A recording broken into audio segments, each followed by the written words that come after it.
nosotros estamos hablando sobre cómo crear o hacer una buena frase en español. Tú necesitas dos cosas: tu sujeto, subject, y predicado, predicate.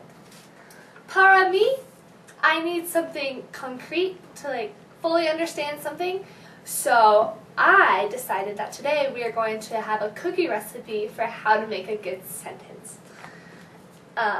In a cookie recipe, you're always going to have your mantequilla, your butter, first.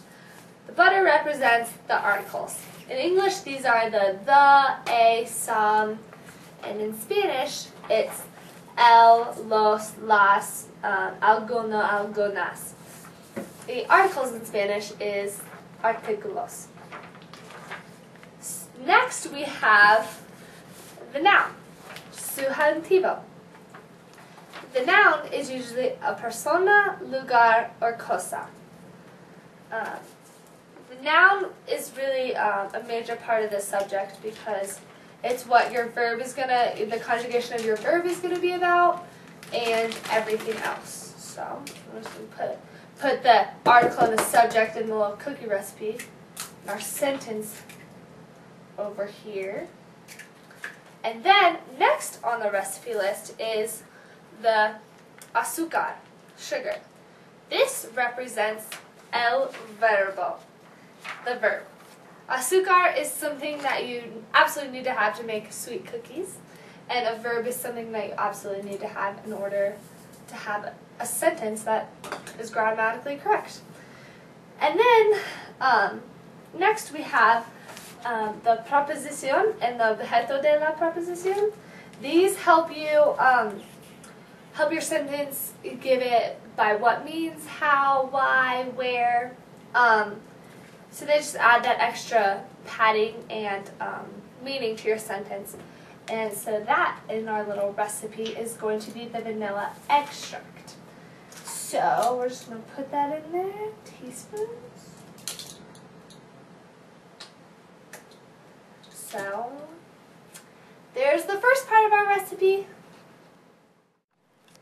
Alright, so in our little cookie recipe for sentences, we have our sustantivo, our noun, we have our verbo, our verb, we have our preposición, y the object of the preposición. The next thing on the recipe is the flour. The flour is something that's super important to cookie making, and so I relate it to the conjugation of your verb. The conjugation of your verb has to match your subject. So if your subject is plural, your verb has to be plural. And so the flour is something really important in cookie making, so it's something that's really important to the sentence making. So we're just going to put the flour, and then the next thing we would add is the chocolate chips, and they represent the adjetivos y adverbios. Y es un perfecto símbolo porque the chocolate chips are something that make your cookies that little extra, they give it the little extra spice, I guess you could say. Yeah, they just add a little something extra, so those are the last two ingredients.